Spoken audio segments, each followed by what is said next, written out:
right? So I use that word because that is the word that is used by the people I work with. At the same time, if when I encounter people who say I wasn't a sex worker, I was a trafficking victim, then of course I use the word trafficking, right? So I am led by the people that I'm talking to. Now, historically, this is a very big debate politically within the feminist movement, right? So there will be some people who will refuse to use the word sex work at all. And where they are coming from here is they don't think it's work, right? And we'll explain that position in a bit. But they also think there is no age, the people involved don't have agency. So they want to emphasize that lack of agency. So they will use terms like individuals in prostitution or prostituted women. It's something that is done to them, right? Whereas the use of the term sex work suggests that it is more connected to other forms of labor like domestic work, factory work, you know. And the term prostitution is a bit more ambiguous. It has negative baggage, but it is also being reclaimed in some places. So the one sex worker organization in the UK is called English Collective of Prostitutes, the most successful sex worker organization in the world so far in terms of legal success is the New Zealand Prostitutes Collective. In Brazil, they have also reclaimed the term, and they actually are proudly using the term the putas, right? So they call it puta collective. So it depends how the term is being used. But in the Philippines, we have the Philippine Sex Workers Collective. And then we also have a new organization called Voice for Sexual Rights, whom I also work closely with. And with them, it was a strategic choice to not include sex work in their title because they wanted to make sure that funders were more open, right? So you see the politics behind naming, it's not neutral. Now, how would I define sex work, right? I would define it as consenting adults who receive material compensation in exchange for sexual services or erotic performances. It's a really diverse sector, right? So you have sex workers who provide direct face to face sexual services. But you also have those who provide escorting without necessarily direct sex acts or only a limited set of sex acts. You have pornography, which is online or recorded. You have live sex shows, webcamming, which is more interactive but still online, phone sex, erotic dance, right?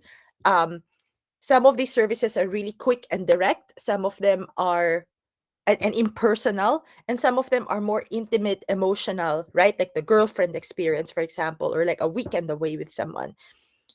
And individuals might engage in sex work regularly, like as full-time sex workers, or occasionally alongside other forms of income generating activities they do. And their engagement can be continuous or discontinuous. Many of them take breaks, right?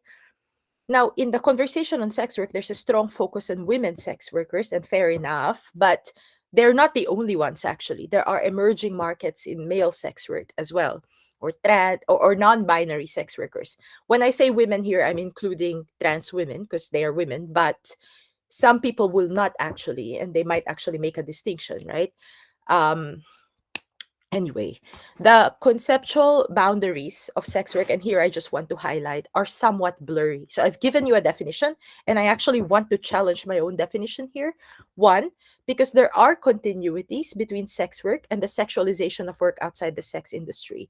There are so many other industries that kind of tease sex and sexuality also. And where do you really draw the line, right? And even if you look at romantic or intimate relationships, marriage, long term partnerships, sugaring, right? These involve some form of monetary and gift exchanges, even if they are also transactional on some level, right? But even if the participants will say that they maintain stricter boundaries between what they do and sex work. But I kind of just want to be a bit more provocative here and say, where are the boundaries really? And there will also be the case that there are individuals who engage in sexual services or erotic performances in exchange for compensation, but who will refuse to identify as sex workers and who will instead describe themselves as performers, dancers, or intimacy providers. This is very tricky for me because it is the sale of sex or sexual services, but sometimes people don't want the label because of the stigma attached, right? So there's a huge debate about whether erotic dancers or strippers are sex workers. Some of them will say, of course we are, because solidarity, one big umbrella. And some will say, of course not. We're not selling sex, actually, right? Or like in webcamming, that's also a big debate. And many male sex workers don't want to identify as sex workers because of the stigma, again, associated. So there, basically what I'm trying to do with this slide is show you that the terms we have are quite slippery and don't really fully capture the diversity and complexity of the industry. Next slide. All right. Can we just show the table also? Is the table not appearing? Huh? Oh no. Do you mind clicking it again just to be sure? Oh no. The next slide. Huh. Okay. Why is this table not showing up? One moment. um, hmm. Is the text in the table not coming up? Can you see it from your end? I'm sorry. The table actually is blank. There is a table, but there's no text on it. Yeah, I know, I know. I'm checking with Lulu if when you open the file, can you see it? Can you see the text?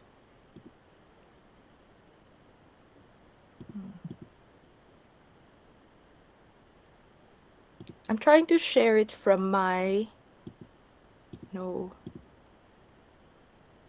Um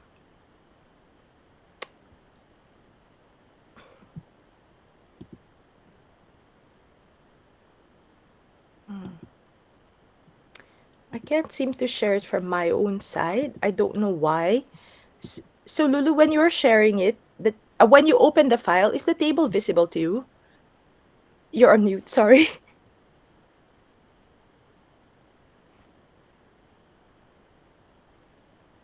Sir Lulu, you're muted. It's visible on my end, but on your end it's not. No, so visible siya when I send the file to you, 'di ba? But hindi siya nagdi-display on the screen. I don't know why. Sige, it's okay. I can describe what's on the table, but I'm just worried that our participants. Yeah, It's a, can ay, you react if you can see the screen, the chart on the screen? no. So the no, yeah. Oh, okay. Let That's me. so Sorry to weird. butt in, Prof. Lolo. Yeah, Kindly highlight the text because Baka that's what's it's, happening. it's yeah. black. Convert it into a white text. The color. Okay. It is white on my file. That's so weird. Oh, wait. Can you share it, Professor Bertolo? Share it to you. I'm also having problem with my screen. Yeah, it it's okay. I can be faster with the table. It would just be better if they can see it because it's a lot to follow. No, I forward the PowerPoint Okay. to Professor Bertolo. I think because I'm not the owner of the. Ah.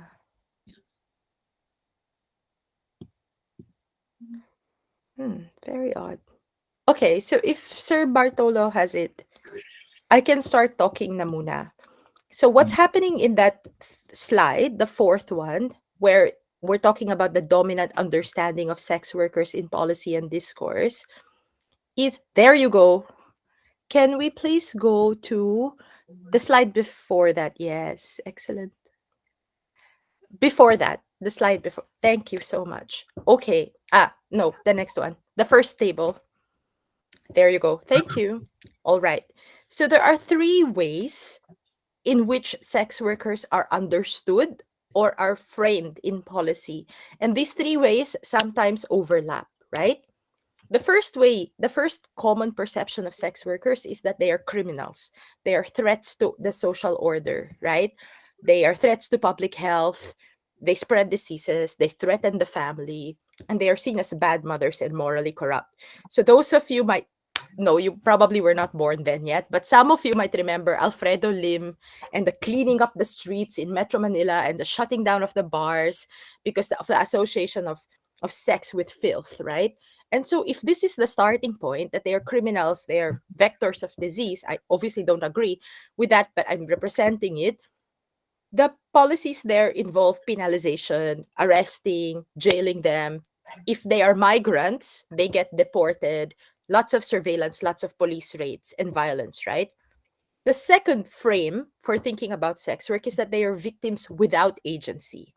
Um, so, for example, this is the argument that sex work is inherently dehumanizing because it involves the sale of sex, which is so essential to someone's identity that it is experienced as almost selling yourself, right? And because it is so dehumanizing, people cannot possibly consent to it, right?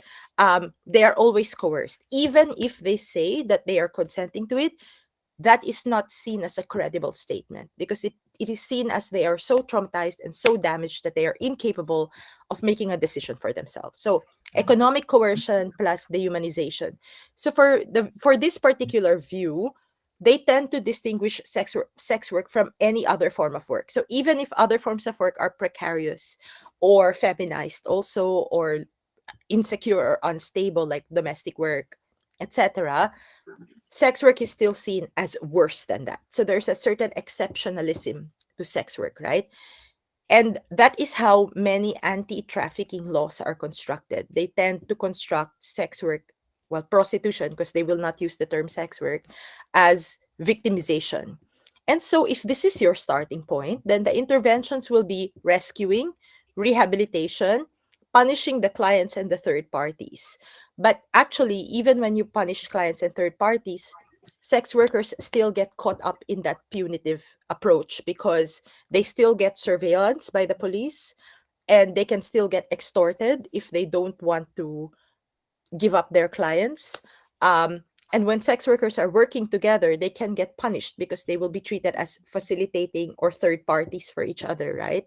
Or when they rent an apartment, the owner of the apartment will be forced to report them because that is proceeds from a crime. So even if it's supposed to be decriminalization, there is some degree of criminalization that happens, right? So victims without agency. We also, or society also, tends to kind of just see sex work as economically valuable, even if we don't say it out loud, right? There's kind of almost like a secret tacit acceptance that it happens, like wink wink nudge nudge, right? Because sex workers contribute to the tourism industry, to the entertainment industry. So many industries kind of make money because sex work happens, right? So they are seen as sources of revenue rather than rights bearing subjects.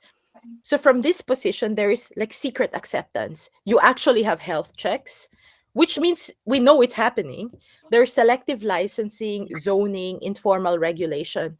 But the problem here is you never know for sure what the law is. So they are still subject to the discretion of law enforcement. They can still get blackmailed, they can still get extorted. So this is already quite messy because these are three different frameworks. But what usually happens in various countries is there's a legal maze. It's like a labyrinth because what happens is all of these laws are in place at the same time. So like in the Philippines, under the penal code, the sale of sex is criminal. But under the anti-trafficking law, they can be seen as victims. But then you have different LGUs that kind of accept that it actually happens, right? And the policies change depending on the jurisdiction. So it's a hot mess basically, and that confusion and messiness actually allows the law enforcement agents to kind of take advantage of sex workers. So sex workers sometimes don't know: am I getting arrested? Am I getting rescued? What is happening, right? And despite all of this, I should note they're rarely ever seen as workers in the same sense that we see other workers as workers, right? And they're generally excluded from policy making. There are differences across the countries. The sex worker organizations in Singapore and Thailand are actually stronger than the ones in the Philippines. Um, but the concept that I want to leave you with is the idea of epistemic injustice by Miranda Fricker, which is, there are many forms of injustice. Epistemic injustice is a type of injustice that we do to people as knowers. So it's almost like a violation in terms of on a knowledge level. Like people's knowledge is disregarded. They are seen as not credible. and other people kind of impose their own knowledge, right? So sex workers have experienced that for such a long time. Can we go to the next slide? Ah, are we able to move on to the next slide? Help. Thank you. Okay, I want to compare the three countries here briefly because that's the area of my research. So I will start with the Philippines actually, which is on the bottom slide because that's the context probably most recognizable to you. In the Philippines, sex work, the sale of sex, is explicitly illegal. The law is very clear. And then on top of that, a contradictory law, the anti-trafficking law, suggests that the sale of sex is not illegal. It is the purchase of sex that is illegal. So you have both laws operative at the same time. The point is, you can't buy sex, right? Or sexual services. There's very strong US influence in our policy making because, at least until recently, I'm not sure what's happening under Donald Trump, the US was funding a lot of our non-government and organizations and our government agencies in their anti-trafficking programs, which means they had to follow the US prohibition on prostitution. So all forms of sex work are criminalized in the Philippines. Selling, facilitating, brothels, pimps, clients, managers, even actually online sex work platforms in theory are criminalized, right? Um, but in practice, there is widespread underground sex work, bars, KTVs, massage parlors. And the LGUs actually in practice, local government units, have different approaches. Now in Thailand, selling sex is not explicitly illegal, actually. Um, Sometimes they apply the anti-trafficking law, but sometimes no. Thailand also, even if the government will not publicly admit this, has strong economic incentives to maintain the sex industry because that's part of their selling point as a country, right? So technically, solicitation in public, brothels, establishments, and pimping and facilitation are criminalized technically, even if the sale is not. But actually, if you go to Thailand, this is rarely enforced. So there's a large tolerated sex industry, inconsistent enforcement, and widespread gray zones, right? In Singapore, sex work is not explicitly illegal, but the anti-trafficking law is sometimes applied. And then the thing with Singapore is there is resistance to foreign influence, so they don't want to be told what to do by the US. The Philippines is quite happy to be told what to do. Um, all of these things are illegal, though: solicitation, brothel keeping, pimping, unlicensed operations on the in terms of the letter of the law. But in terms of in practice, and this is not written really anywhere, you have to interview government officials here. Singapore knows that it wants to be a cosmopolitan city, a business hub, a financial hub. That's its marketing to the world, right? We are a financial capital. So they know that they need sexual infrastructure to attract expats and tourists. So what they do instead is they just manage it carefully. So there are actually licensed brothels, there are actually red light zones, there is tolerance in specific areas, and in theory they say migrants should never be allowed to perform sex work, but in practice they actually give out a limited number of yellow cards to migrants. But the process is so opaque, it's not written down anywhere. And so certain migrants sometimes can get scammed by recruiters offering them yellow cards that are fake, right? So again, heavily criminalized, but also managed by the state. So that's your regulatory environment, right? In the three countries. So you see, in Singapore and Thailand, there's a high migrant population of sex workers. In the Philippines, we don't have, because our currency is quite low, we don't have a very high migrant population, although there was that Chinese Pogo scandal. But we have a lot of internal migration, so people going to urban centers. Are we able to move to the next slide? Now, so you see what the state and public discourse is saying. Criminals, victims accept but don't openly accept, right? Now let's look at some of the responses of sex work organizations. And obviously, this is a very limited range that I can present. This one from the Philippine Sex Workers Collective, you see three things. First, an example of them organizing, but they have to wear masks on because fear of detection. But sometimes they do publicly protest. Second is when they are angry about police raids, right? I think they say here, police just being charitable during the raid. But actually, what happened during these raids is the sex workers were actually exposed and recognized by their family members on camera. And their family members didn't all know that they were doing sex workers or their immediate community. So actually, the raids caused more harm because it outed them, it increased the stigma, it made them go through such a traumatic process. But they didn't want to be rescued anyway, right? So, what was the point of this performance? And then here also, when they call out the Interagency Council Against Trafficking in the Philippines, which is the organization that is in charge of implementing these activities, including the anti-sex work practices. So they were like, "Oh, we know that your convention, your consultation is ongoing, and you will be talking about us again and planning what to do to help us. So we are sending you a series of messages through this page. Don't talk to me about sewing machines. Talk to me about workers' rights." So again, this is also them saying you're having a consultation, you're inviting all these organizations, but you haven't invited us, the organization that is supposed to know about sex work the most. So you can go to their Facebook page and see the other messages. So the Philippine Sex Workers Collective, unfortunately, they're forced to maintain a strategy of kind of strategic silence, or like not disclosing the identities in public, but their social media is quite confrontational and popular, right? So that's how they resist. It's hard for them to get funding because they have no bank account. It's hard to have an organization structure if the organization is not even legal, right? Or to go to government consultations. It has happened before. Two of them went to a town hall. There were police in the town hall. 3 days later, they got arrested because they were identified, right? So these are the struggles that they face, but they are resisting. Can we go to the next slide?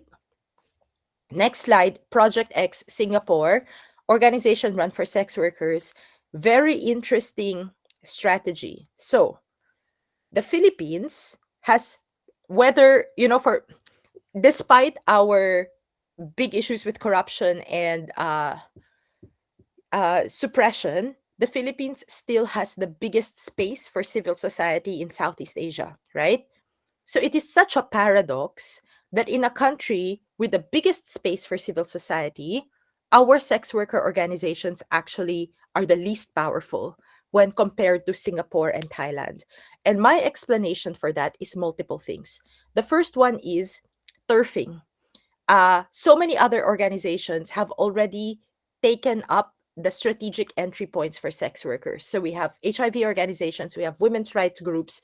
The anti-trafficking project was really popular in the Philippines because we are a US ally. So we were kind of like the laboratory for anti-trafficking, right?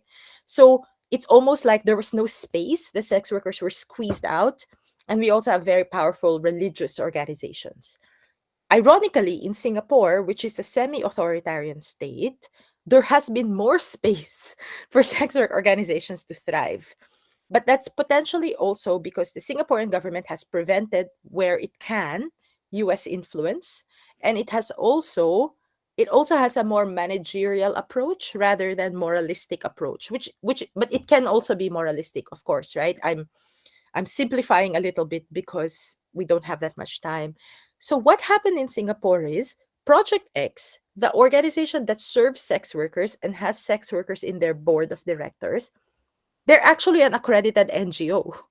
And they actually hang out with the government and in government meetings all the time. They're able to advise the police, they're able to advise the health ministers. Now, this doesn't mean there's no abuse of sex workers in Singapore. There's a lot, especially of migrants, right? So Project X is in this like they're walking this tightrope. They're doing this balancing act of working with the government, but also continuing to resist the abuse of sex workers, right? So that's why this is their branding. We are more than just condoms. But they have successfully marketed themselves as a public health organization as well. So during COVID, they basically said, look, we are the only organization that has access to um, this hidden population. And so lots of people donated to them because they framed themselves as necessary for public service.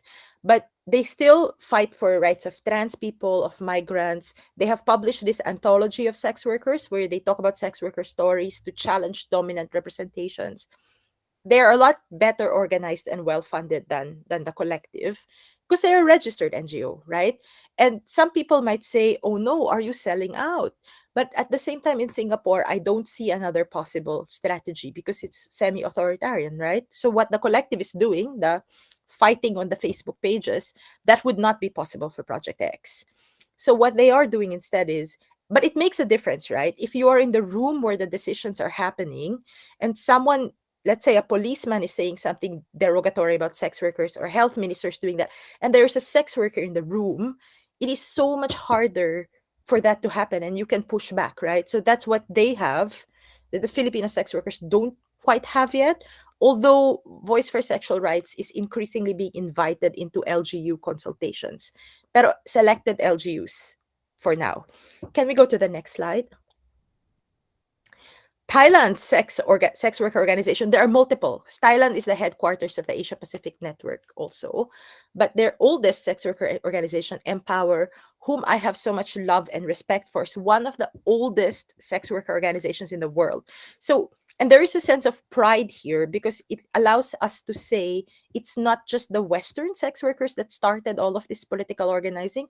A lot of it actually was inspired by the Thai sex workers, right? So they have a bajillion interventions. I will not be able to go through everything, but they go on protests. They advise the government. There is actually a credible movement for decriminalization in Thailand. They have produced so many documentaries. They have a museum, and they run a bar in Chiang Mai that is called Can Do Bar, that is exclusively sex worker owned.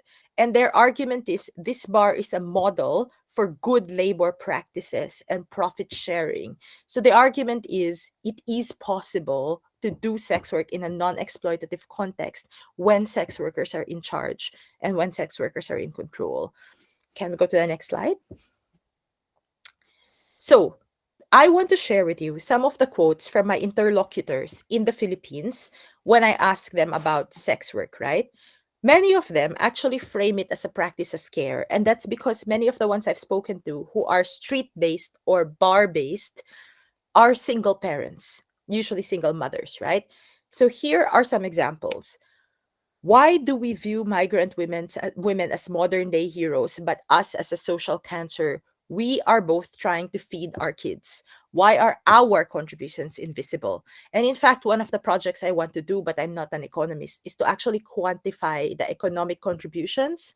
Because when we do that for OFWs, that increases our respect and the dignity of the work, but it's not happening for sex work, right? So here, they call us bad mothers because we are sex workers. But if our kids go hungry and we can't send them to school, we are also bad, right? So is the failing with the person or actually the state in some ways? Are you going to feed my children with your clean money? And why should I be ashamed? My work is clean and honest. I don't steal. I don't rape. It keeps my family alive. So here, they were actually distinguishing themselves from the corrupt police officials and the corrupt state. And they were like, we are actually not the cancer, right? So as a practice of care, I have my own concerns about this framing, but we can discuss in the Q&A. The next slide, please. So I just want to make sure we have time. Okay. The next thing I have just realized is when we are talking about work in a capitalist society, there is exploitation in most forms of work. And freedom and agency are not binary categories, right? So one of the questions that sex workers absolutely, that I spoke to, absolutely hate is when feminist organizations would ask them, if you didn't need money, would you do this? And they were like, sige, itanong nyo kaya yan sa McDonald's worker. Most workers will do their work because they need money. But why are sex workers being singled out was the question, right? And then another thing they were saying to me was, part of believing me when I say I have been raped is believing me when I say I haven't been. Both of that are sides of the same coin.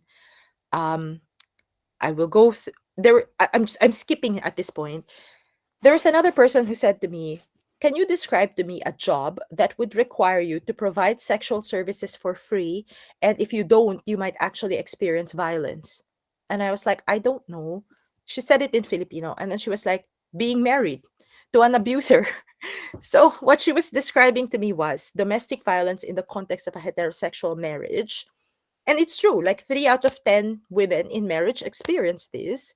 And she was like, it was actually sex work that allowed me to leave my partner. So if what I was providing to them for free, I can now charge for, I am actually in a better position. Is she completely free? Of course not. But for her, it was about rearranging her life from no freedom to some freedom, right? When this one was really funny because they thought I was working with the police at it, the first time I approached them, and they thought I was trying to rescue them. And so she said to me, do you think you're saving me by giving me a broom to clean someone else's kitchen? So yung tanong niya, bakit mas importante yung kusina kaysa sa bar, 'di ba? So makakatulog ka na ba ng maayos kasi you saved me? And I was like, I'm not trying to save you. I'm just trying to talk to you. But it's so alien at that time because it's 2016, right? It was so alien to them that someone just wanted to listen to why they were doing this because they were so used to being told this is bad and being saved, right? And this one also a Filipina sex. Well, she was a seamstress in Dubai, but she did sex work on the side. She was describing her Arab client. She was like, "Hay nako, hindi siya tumagal, 1 minuto lang." Kasi ang kagandahan. But point is, there was some degree of like pride. And it's not that she didn't recognize that it was not exploitative. Of course it was, but there was still some degree of like, this is a bit rewarding. And this was my problem because I work with domestic workers and I work with sex workers. And there's a tendency in both groups because both are low status jobs, although sex work is more criminalized, right? There's a tendency sometimes in both groups to kind of deride each other. So, for example, in domestic work groups, sometimes they say, well, sige, nagluluto ako, pero at least hindi ako yung meat. You know what I mean? Yung things like that, na at least my work is dignified and clean. So I'm like, wag naman natin gawin yan. But with the sex workers rin, may ganong element sometimes na parang, hay nako, yung beauty ko, papahugas mo lang ng kubeta. And I'm like, hoy, worker solidarity is important, right? But sometimes that happens. And the sex workers actually don't see themselves as lesser. They actually sometimes see themselves as smarter, more strategic, more calculating, diba? Because that's also a defensive reaction to the stigma. But at the end of the day, I think solidarity is important. So basically, where I have landed here, I have to wrap up. Is Yes, sex has a cultural weight. Like, it's not the same as drinking coffee, the kind of intimacy involved. That's true. But people have different relationships with sex and their body. So when sex workers think of sex with clients, they don't think of it in the same way as they think of sex with their partners, for example. It's still heavy, right? But when I ask them, so why do you still do it? Then they're like, of course it doesn't feel great, but we also don't want to be stopped from doing it because the alternatives are worse. So unless you're able to present us with better alternatives, you are just causing more harm in effect, right? So that's where I've landed. Like, I agree, a lot of this actually is a result of poverty. A lot of this involves precarious working positions. But how do we create space for more freedom and greater bargaining power? And it might be through decriminalizing. Can we go to the last slide? I think it's the last one. Okay. So why do I think it's more helpful to think of care work, domestic work, and sex work together as a continuum rather than putting sex work in a separate box, right? All of them are forms of intimate labor. All of them involve managing bodies, emotions, desires. They're feminized, they're undervalued, they're morally policed. Care is seen as selfless love, right? If housewives or women kind of complain, they're seen as selfish. Domestic work is seen as help sustaining the family. It is undervalued, it is low paid. Sex work as vice. Shared logics. So if we see them together, we uncover common logics of devaluation and gender control. We resist the tendency to isolate sex work as uniquely problematic while accepting that the exploitation in domestic and care work, when in fact exploitation exists for all three, right? But I agree they're also not the same because different histories, different regulations. There's so much resistance to domestic workers unionizing because we say, but you live in the same space as your employer, so how will that work? That's also exploitation, right? Last slide for sure, I think. Okay. Again, care, it's often framed as a moral obligation rather than work. Even when it is paid, it is low paid, right? See what happened in the pandemic. Domestic work is often outsourced to migrant women who are marked as unskilled. I don't know what is unskilled about domestic work because there are so many things they do: cook, clean, operate appliances, look after children. That sounds like skilled to me, right? Racialized hierarchies are central. I I think you are familiar with the global care chains. Sex work, criminalized, hyper-regulated, stigmatized as immoral, rarely seen as work. And it's actually the pimps and the online platforms that profit because we continue to keep it illegal, right? And so sex workers can need to rely on these actors. So the case I am making in my work is that it is actually better for these workers to have solidarity rather than be seen as like it's divide and conquer if we say sex workers are bad and everyone else is good. Anyway, I'll stop here. Yeah, I hope you can hear me, everyone. Yeah, thank you so much, Sharmila, for sharing your wonderful academic work that actually talks about sex work, which I think is timely and relevant in our today's discussion because it actually allow us to understand the concept of sex work and to also give us an understanding towards the profession of being a sex worker and to also correct the misconception and how we actually view sex work as a profession. And I also like the idea that you actually try to ground the concept of care and try to clear things up in terms of a better understanding with this concept of sex work. So to further discuss this academic discussion, we actually invited two reactors from our institution. So we'll start first with our first reactor, who is currently the program chair of the School of Education, is an educational leader and associate professor of the Philippine Women's University, where she oversees the School of Education, focusing on curriculum quality and faculty development with nearly a decade of international experience in Saudi Arabia. She has served as a chief of academic affairs and ESL lecturer at various institutions, a CELTA certified educator. She has specialized in ESL, ESP, and curriculum design, and she has authored textbooks and conduct research on generative AI and instructional innovation. Allow me, please help us welcome our first reactor, Dr. Jacqueline E. De La Cruz. Thank you so much, Sir Lulu, for that kind introduction. First of all, allow me to thank our distinguished guest, Dr. Sharmila Parmanand, for gracing PWU with her expertise in today's contested topics in gender, sex, and labor. And it is good to know that Dr. Sharmila is also from Katipunan. I was also from the Ateneo years back. And indeed, she's an epitome of beauty and brains with a very noble advocacy. And then second, I also would like to thank Sir Lulu, your professor, who is also a esteemed academician and researcher, for coming up with this very noble endeavor, with an objective to open the eyes of these new generation.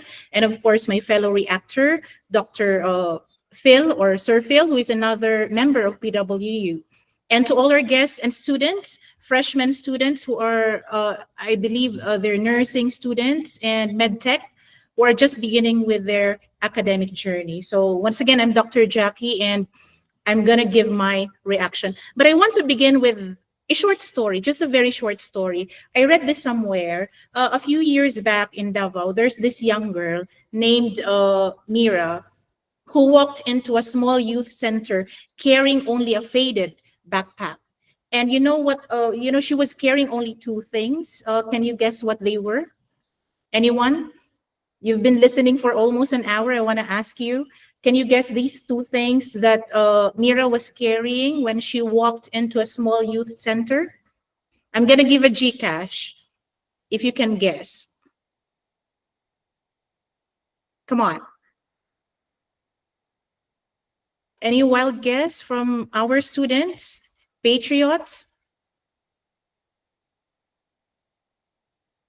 You Okay. can raise your hand. Yes, raise your hand. Come on. Siguro, Sir Lulu, you can just call one or two. Yeah. pen and a small notebook. All right. Clothes, toothbrush and panty. Uh, Not at all. Right? Come on. One more answer. So that one got one correct answer, a notebook. Actually, Mira was carrying two things with her, a packet of noodles and a notebook. All right, a worn out school notebook. And then the a social worker asked her, why did you bring these things? And she said that these are the two things that she couldn't afford to lose, her education and food. And then the social worker asked her, what do you really want? And then she didn't actually, say wealth or escape from what she's doing. She just wanted to go back to school. So she said, gusto ko lang po mag-aral ulit. So this story reminds us that behind debates on gender, sex, and labor, real young people are longing for safety, opportunity, and dignity. And this is just one of the very many stories that we could hear, that we could read about young girls, young boys who are being used as sex workers. All right. Although I don't want to use that word, but because I'm not an expert in terms of this topic, I'll just use this very common term that is used to describe them. And I'm going to talk about from the vantage point of education, being an academician for more than 2 decades. And I would like to credit, Simon Sinek. This is what I am reading right now. All right. A best-selling author teaches us that meaningful conversations start with a clear why. So the question is, why should we talk about sex work, especially with students in a university setting? And again, I want to go back. I would like to commend Sir Lulu that, for giving you this perfect platform to learn about what might be perceived as insignificant, especially for students who did not experience poverty. This is not to sensationalize. This is not to shame. This is not to judge. So we talk about it because a lot of miras exist, all right? Because inequality exists, digital exploitation exists, and silence never protects, but education can. So our simple why here is very simple: to understand, to protect, and to empower. And only after knowing why can we discuss how society should respond and what institutions can do. Now, I really agree with Dr. Sharmila with all the things that she said, and there were a lot of things that were going through, in my mind, and I was actually surprised. So many points that I want to react on. Um, I was just so sad to find out that you know it is a reality that these people, uh, they themselves don't want to be rescued because they have nowhere to go. So this is like they don't have an option. And it is also surprising to know that this has become a formal sector. Please correct me if I'm wrong. Um, my question, which later our esteemed speaker can answer, is it safe to say that they can already be considered a formal sector? And another thing, while she was talking, this actually reminds me of the growing number, because she mentioned about economic, what do you call this? They are economic actors. So this has become a sexual infrastructure. Coming from the Middle East, this, it brought back to me so many articles that I read when I was there, that there is a growing number of workers in open countries in the Middle East who do, this kind of job. And another thing, all right, well, I appreciate the speaker's strong ethical positionality, her shift from anti-trafficking work to a solidarity-based partnership with sex workers models the kind of reflexive, accountable, feminist research that we need. All right, that's what we need, the kind of researchers like the doctor. And then second, the discussion on epidemistic injustice was striking.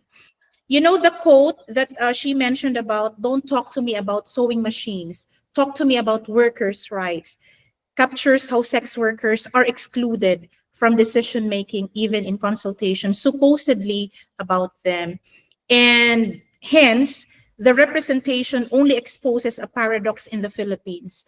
So we have the largest civil society space in Southeast Asia, yet the sex workers here in our country are among the least empowered due to criminalization.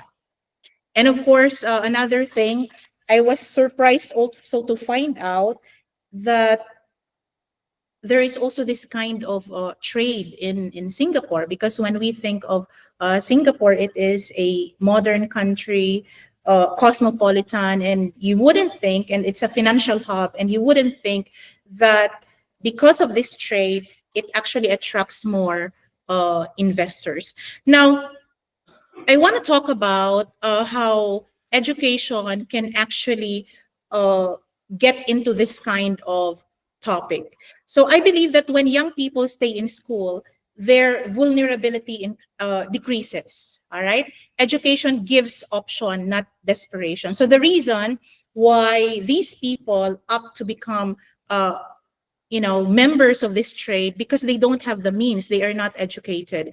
And I'm just so happy that here in the Philippines, the Senate has just passed the biggest budget in education, which is about 1.36 trillion pesos. But I do really hope that this really goes to education, because what's going on here in our country with the corruption that's very prevalent. All right. And with education, it creates pathways beyond just survival labor. And then we also know that recruitment now happens not face to face. We're done with that. It actually happens online. And as schools, all right, as teachers, we must teach digital safety, red flags of grooming, that's very important, protecting one's digital footprint, reporting mechanisms, and of course, uh, yeah, about grooming, recognizing grooming. And we know that for your generation, my dear students, digital literacy is protection, not a luxury. And our school, all right, this university campuses must be a place where students can ask for help without shame. Administrators should be trained to spot warning signs, for example, like sudden absences, unusual gifts, emotional distress, and the like. As educators and administrators, we must reject the idea that vulnerability is a personal failure.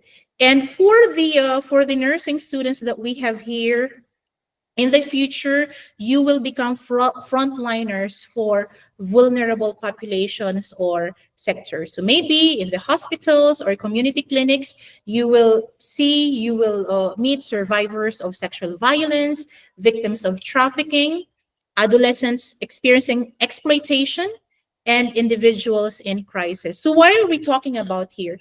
Because as medical practitioners in the future, you have to develop empathy, non-judgment, safe questioning, confidentiality, and proper referral. And I'd like to, again, to conclude, I'm going to give my conclusion now because it's already late. And as I reflect on our speaker's presentation, one message stays with me. By broadening the lens in the Philippines, or okay, to include the Philippines in our regional discussion, one truth becomes even clearer. Education is not just about reading, writing, and arithmetic. It is a frontline defense against exploitation, a platform for empowerment, and a pathway to dignity. So thank you so much, Sir Lulu, for giving me this wonderful opportunity to become a reactor. And thank you, Sir Phil and Dr. Sharmila. Thank you so much, Doc Jackie, for sharing your insight and your reaction regarding the presentation of Dr. Sharmila Parmanand. By the way, just to give a background, we've been doing discussion about different topics way back when we were still in our hometown in Zamboanga City before we migrated to academe. So we were in the same community, debate community in Zamboanga. So we've been doing this, but that's why I thought of bringing this into a certain context in academia. So we will try to discuss more different topics related to different topics.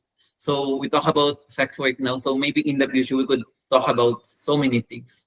So anyway, for our second reactor, we have an assistant professor and NSTP coordinator at the Philippine Women's University and committed for service as values formator for Caritas Manila and former project assistant at the local hospital and currently teaching now at the School of Arts and Sciences. Allow me to welcome Assistant Professor Rod Filbertol.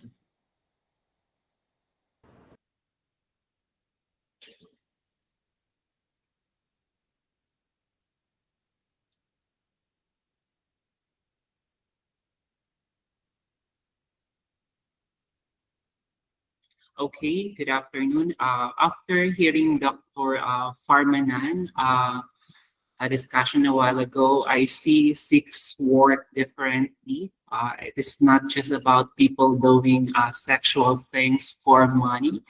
It's about what we think about it. And you know, the words we use really matter because saying sex work is like saying it is a real job, and the people doing it deserve respect.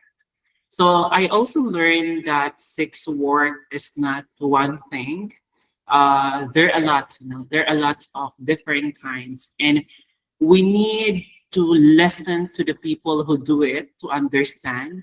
And it's interesting how she compared it to job like taking care of kids. So it makes you think about how being a boy or a girl or rich or poor or what color your skin is can change how people see it. And I agree, Dr. Fomenan, that we should stop judging and try to understand. So actually, it's a complicated issue, and we need to listen to all sides. But I'm sharing you actually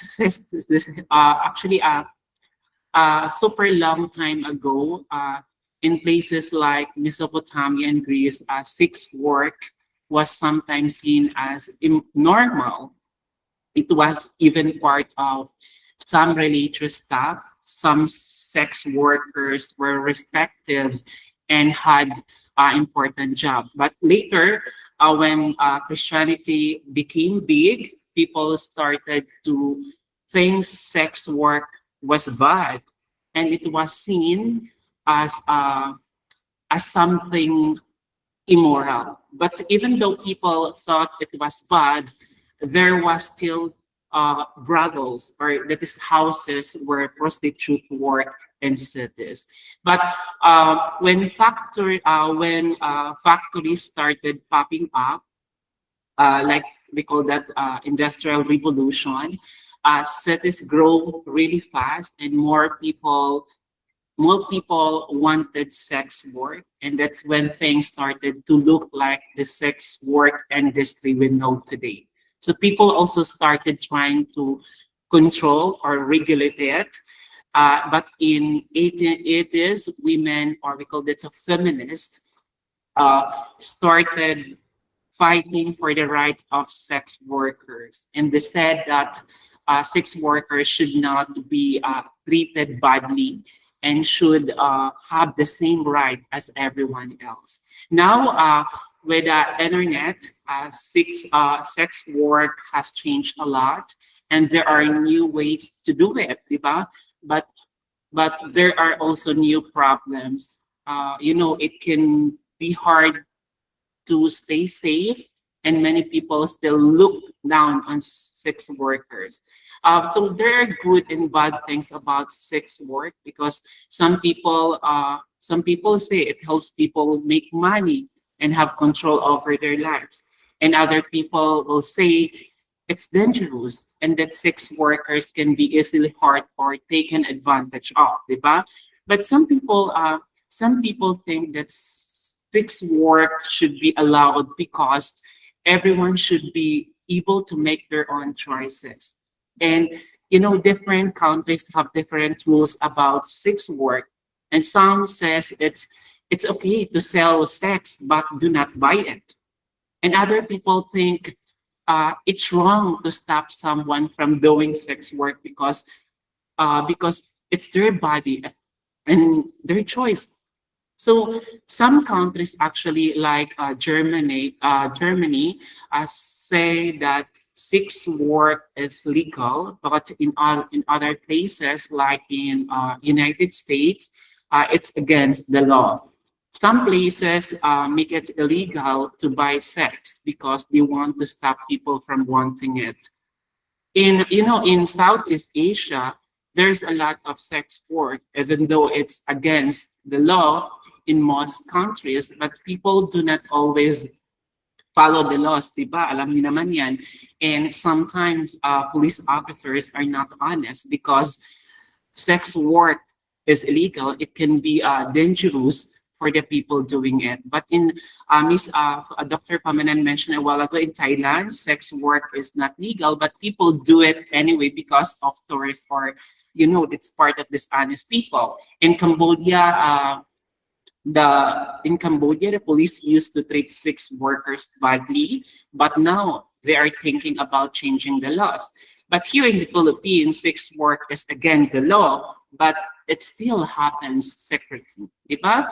A long time ago, people thought sex workers were bad, but now some people are starting to think that sex work is just a job and that sex workers should have rights. So the way we see sex workers is changing more and more. They share their stories to fight for a better treatment. Because of this, more people are starting to think that sex work should be legal and safe.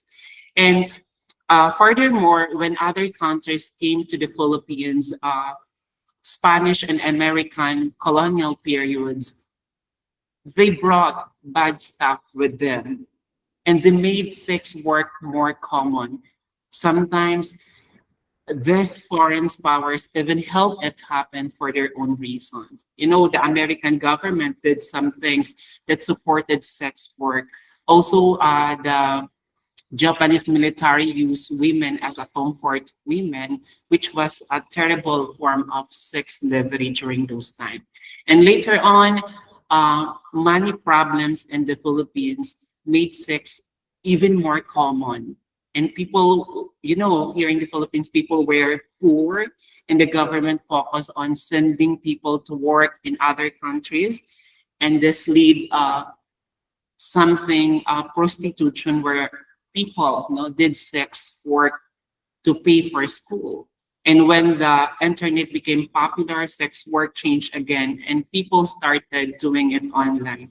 Even though things were tough now in the Philippines, some sex workers started their own groups to fight for their rights, and they wanted people to understand that sex work is choice and it's not society should treat them better. And sex work happen all over in the Philippines, but mostly hidden. You can find it in massage parlors, bars, online.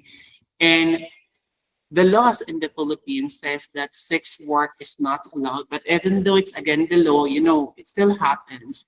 Okay, so why people do it? Because some people choose to do sex work because they can earn more money. They have uh, more control over their works, and it helps them to survive. Diba?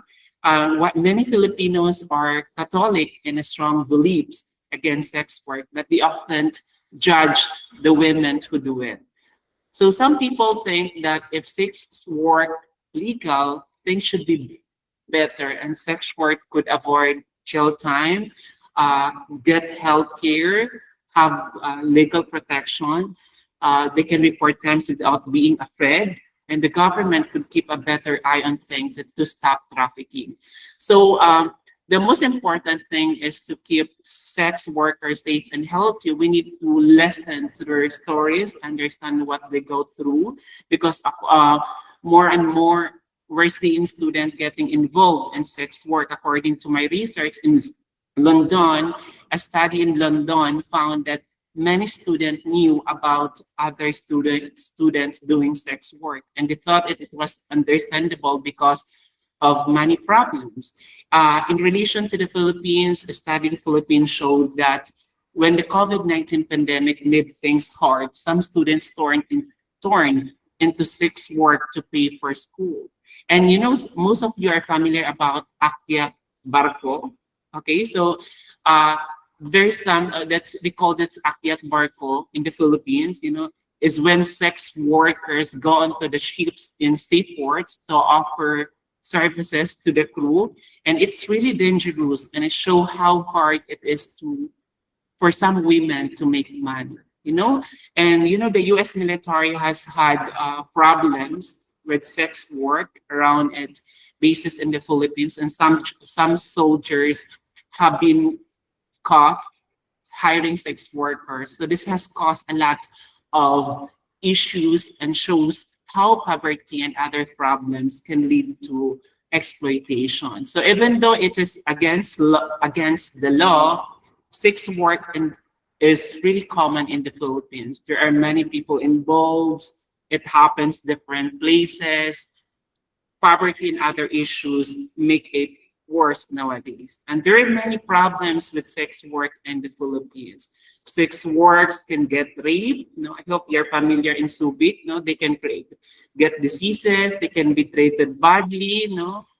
And they often support their families. And sometimes they can be harassed by the police. So the Philippines is also a place where people are trafficked for sex.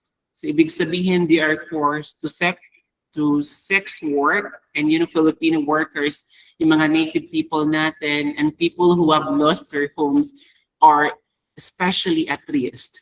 So lastly, in the Philippines, especially the big cities like Manila and Cebu, some LGBTQ people, including adults and teens, do sex work, and they use the internet and social media like TikTok and Facebook to find customers. And some even make videos of their intimate moments to post them on websites such as Pornhub to earn money. And while many Filipinos are okay with LGBTQ plus people, but they still face unfair treatment and do not have the same right as everyone else. And this can make it hard for them to find job, which pushes some into sex work. And there are kinds of groups in the Philippines that help sex works, and this group give medicines, counseling, a safe place to live, tulad ng Positive Action Foundation, Phil's INC, mga Renew Foundation, Arise Philippines Department, GSWD. Okay, so before I conclude my thoughts on this topic, I've been thinking a lot about something with the corruption going on in the Philippines right now,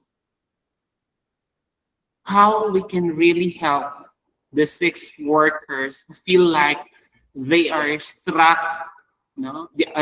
rather they are stuck doing what they do because of poverty or because of our leaders are not doing enough.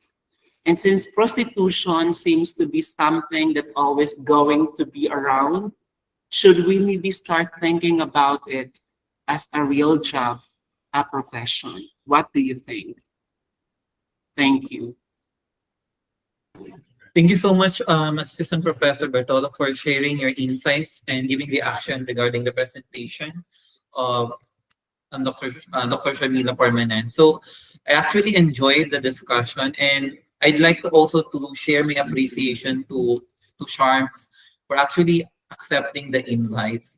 Um, because I feel like since I moved out from Zamboanga in 2018, it's still part of my consciousness to actually give back and to do something. So since both of us migrated from debating to academe, so I'm just so happy that we share the same intention and the same work to actually share this academic discussion, especially related to sex work, which I think is relevant, timely, and very important discussion for most of us. So to give back the focus to our speaker, to Dr. Sharmila. So you can actually write down your questions or raise your hand if you have any questions for our speaker.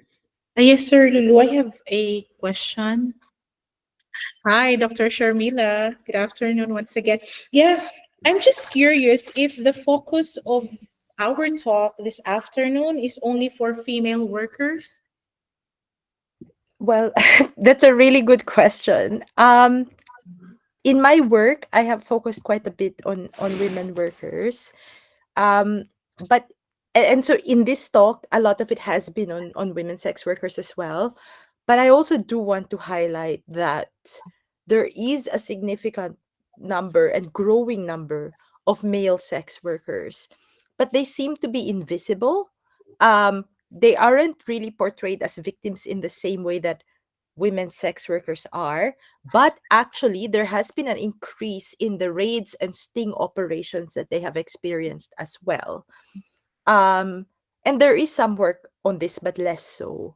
So I mean, I don't think they are necessarily similarly situated in that kind of women on some level are a bit more physically vulnerable, right? Like if you have a client, it is easier to kind of overpower in many cases a woman. And so I think that's where the perception of vulnerability comes from. And most of the clients are still men. And I think that is partly because of social norms, but also the gender pay gap. Men have more disposable income as Yeah, well. Yeah. But there is a growing number of, yeah. and then some of them won't identify as sex workers. So like macho dancers, for example, Mm. but but if you talk, or like male escorts, but many of them will tell you what they're doing is not sex Yeah. work, right? Because there is another sector that is growing in number, and this was actually published by the one of the papers of the University of the Philippines, the Flame. This was published in November 2024. This was titled "From Streets to Sheets: Motorcycle Drivers Ride on Sex Work as They Traverse I saw Hard that. Times." Yeah, So I this saw is that. again a sad reality that Yeah, they engage in this kind of work because their income is not suffice yeah, to you yeah, know support their family. yeah. I saw that. Yeah, a lot of times sex work kind of becomes, we call this almost like the makeshift economy. Like you just do whatever you can, and then you kind of combine different forms of income generating strategies just to make ends meet. So that's what we're seeing here. All right, thank you so much. Yeah. Yeah, I also have a question. Like, I have a personal question for the speaker. Like, as a female researcher, like, what are your challenges? Since the topic is too sensitive, it's actually quite dangerous because the sex work industry is just we're not just talking about sex worker. We're talking about people behind it, like the Yeah. syndicate, etc., and the people actually who use these sex workers. So, what are your like challenges as a female researcher while doing this research? So all the work I've done is just talking to the sex workers themselves. So I haven't spoken to clients. I have spoken to pimps, whom I call third parties, but most of them are also like older women. Sometimes some men. I don't talk to owners of bars or brothels. So I haven't, I mean, you're right. Like if I do those things, the risks will be different. But in the case of speaking primarily to women sex workers, I do go to the area, to the red light districts and stuff, but I haven't actually really um felt that unsafe in this situation. I think the risks are a bit the risks I've experienced are a bit different.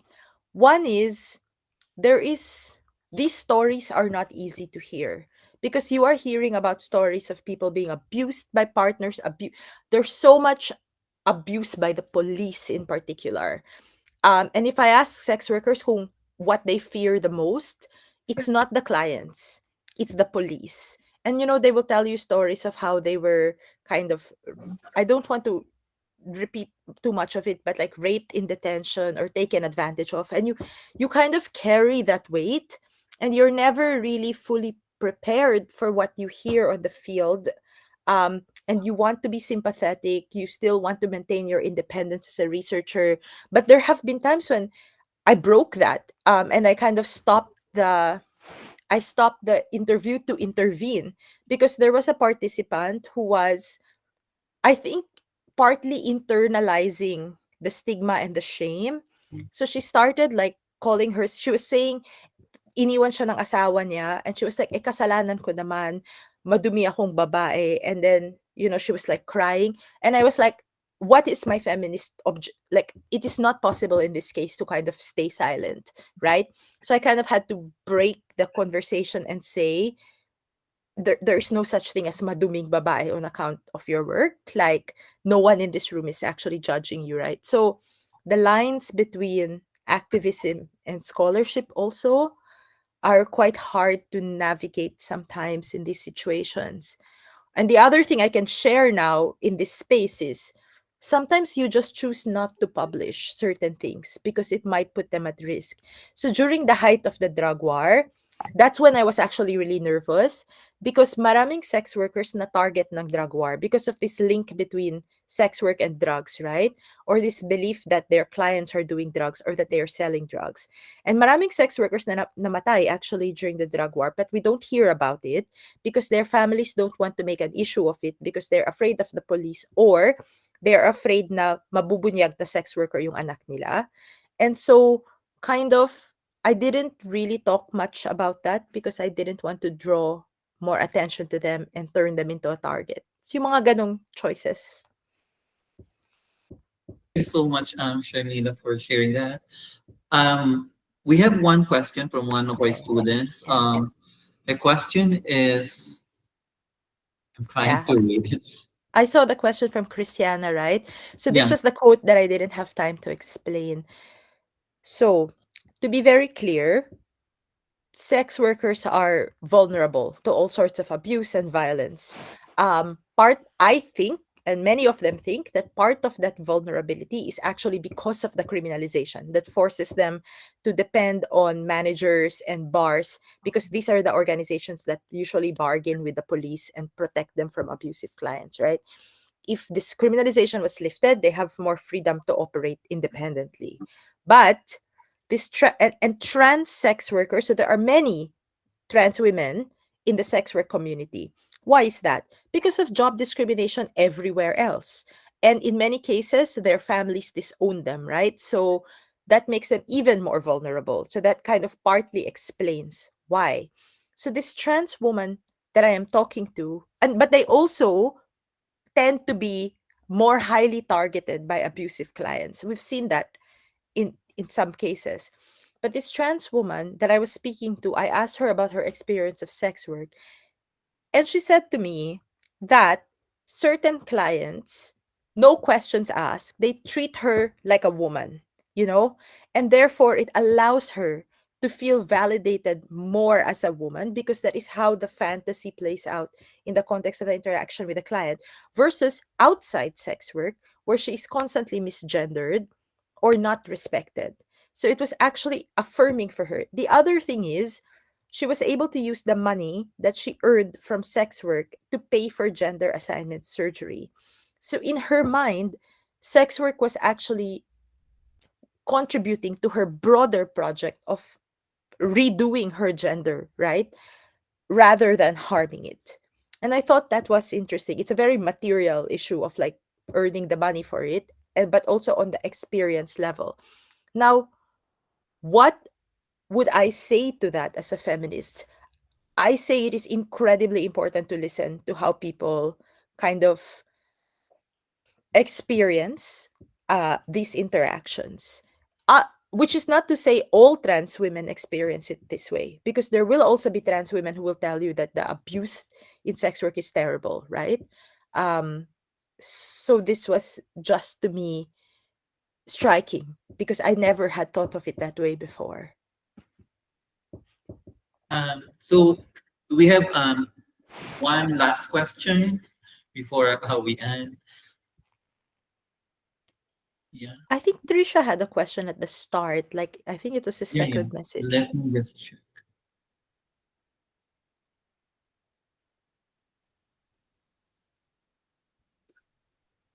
Yeah, I saw it.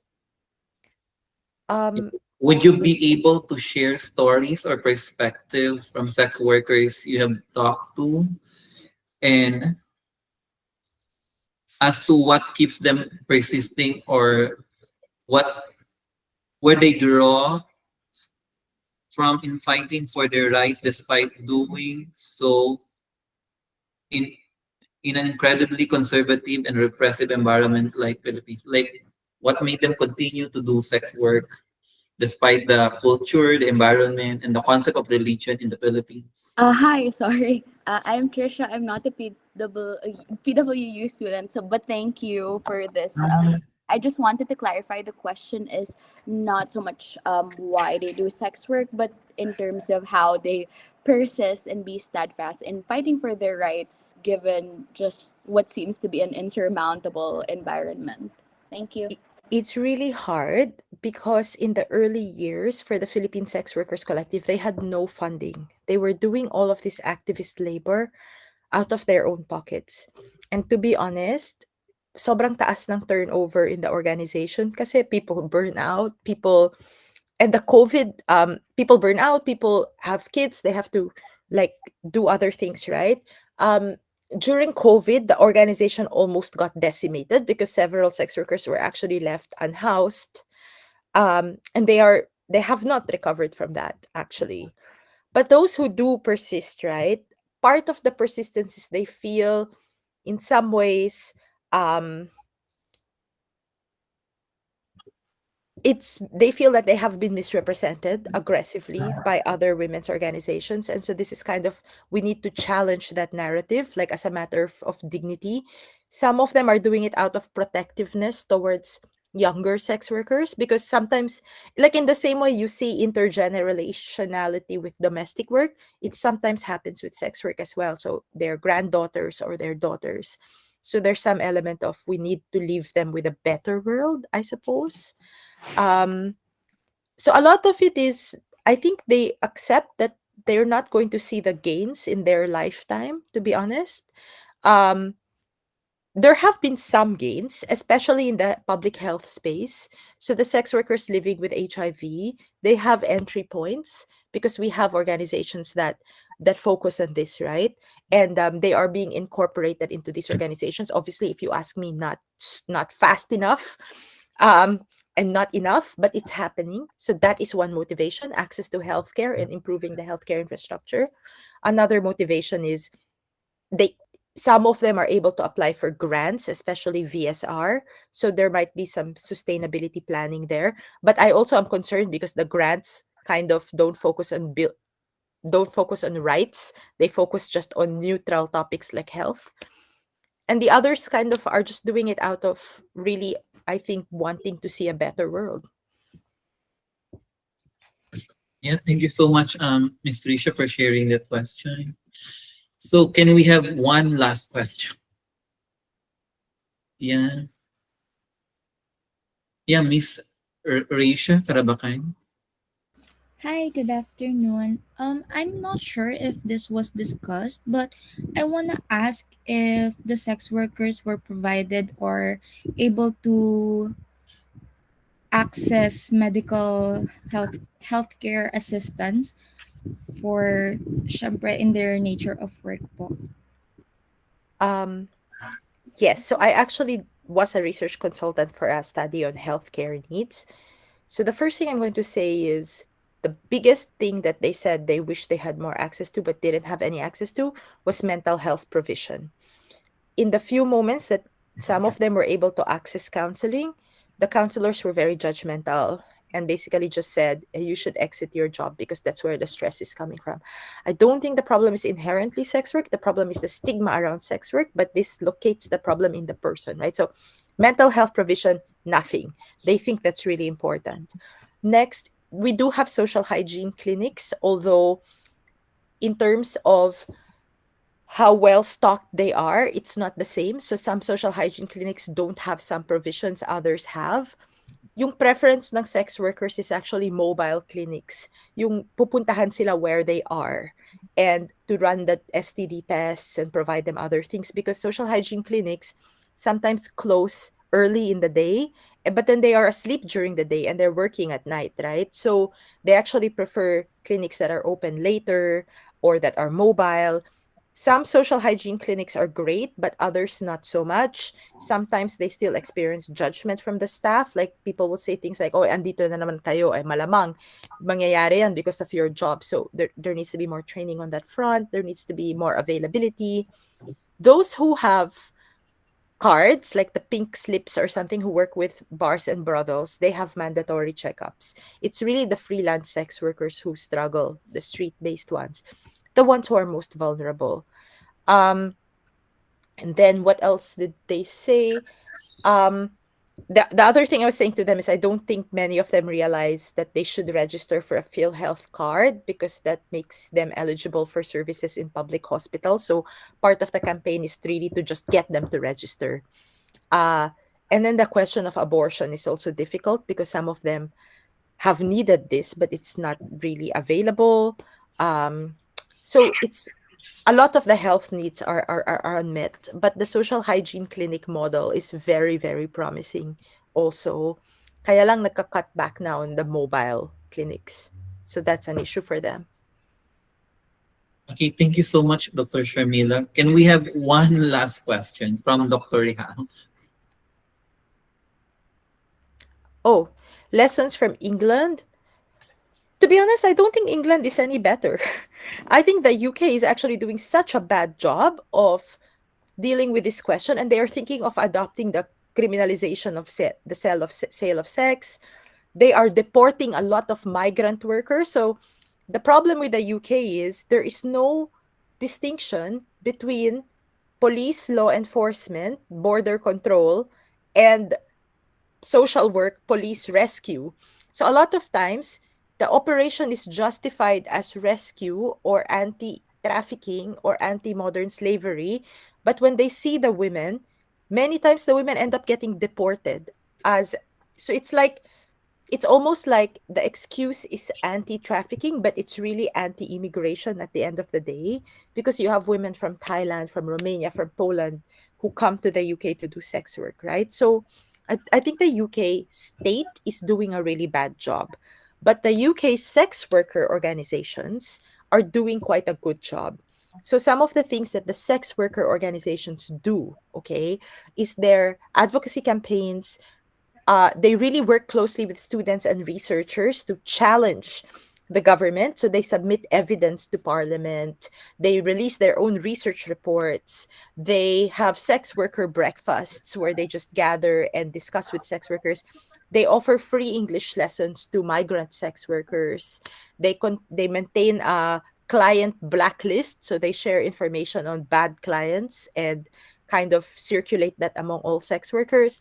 They pursue legal cases against abusive clients. So I'm not going to point you to lessons from the UK government, which has done such a bad job, but from the UK sex workers, there's a lot of things we can probably adopt as well. Okay, so I think to formally end this academic discussion in this lecture class, we'd like to ask the speaker final message Oh, or thank you very much. Actually, I'll go back to Trisha's question. When she said what were the sources of motivation for sex workers, I forgot to say something. They always talk about young people as giving them a lot of hope.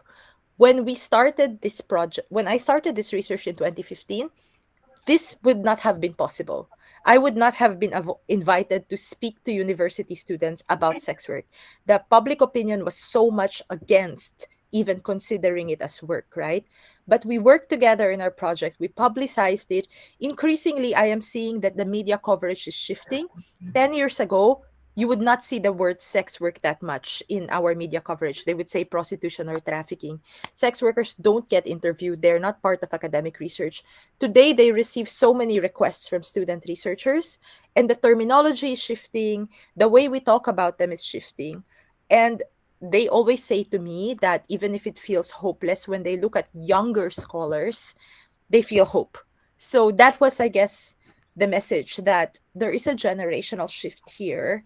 And I think our generation and yours, because you are younger than me, are being a lot more kind of open to listening. And that means a huge deal, I think, to the sex workers. Yeah, thank you so much. First of all, I just like first, again, to share my deepest appreciation to Sharms, to Dr. Sharmila Parmanand. Part of my project is to actually, not just to promote the academic scholar, but the body of work that they are actually trying to do. So that's one of my motivation or reason why I started launching online lecture class for my students and to other students who are part of our institution, because I was thinking the School of Arts and Sciences should be the institution that actually promote body of knowledge, academic work of a certain scholar, and should be an institution or an avenue for academic discussion. So this is not just about promoting academic scholar, but promoting the body of work that they have been created, the work that they have invested for a very long time, like Dr. Sharmila Parmanand. So anyway, allow me to award this certificate. But if ever you're in the Philippines or in Zamboanga, please let me know so that I could give something when you're in the Philippines or Yes, Zamboanga. Dr. Sharmila, please visit us here. Yeah. I am working on this book, and then when it is out, I think I would like to visit universities and talk about it. Yes, Yeah. you're very much welcome. Thank you so much. Thank Thank you. you. And yeah. Dr. Professor Bartolo,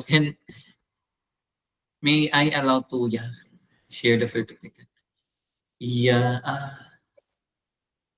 Allow us to share the certificate of appreciation to a dear friend, a fellow Sambuangueño, one of the greatest scholar.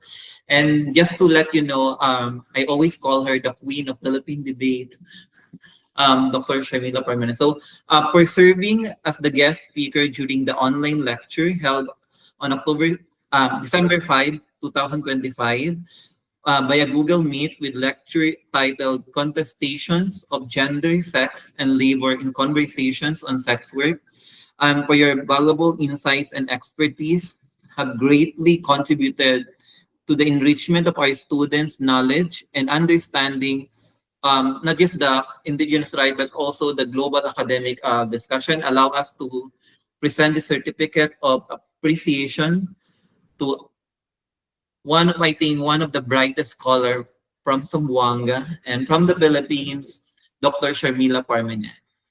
Thank you so much. Yeah. See you in the Philippines or in Zamboanga. I haven't been back to Zamboanga for so long. Me Hopefully, too.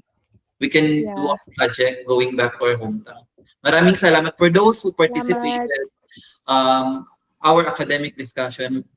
Thank you so much. We don't have enough time. I hope we have more time to discuss more topics and invite more scholars. Hopefully, we can invite more academic scholars from the Philippines and outside the Philippines. And maraming salamat sa pagsama sa isang makabuluhang diskusyon ngayong hapon. Maraming salamat. See you on our next online lecture class. Maraming salamat ulit. Thank you. Congratulations, Sir Lulu. Thank you, Sir Rodfield. Congratulations as well. Thank you, everyone. Bye. Welcome, Doc. Thank you.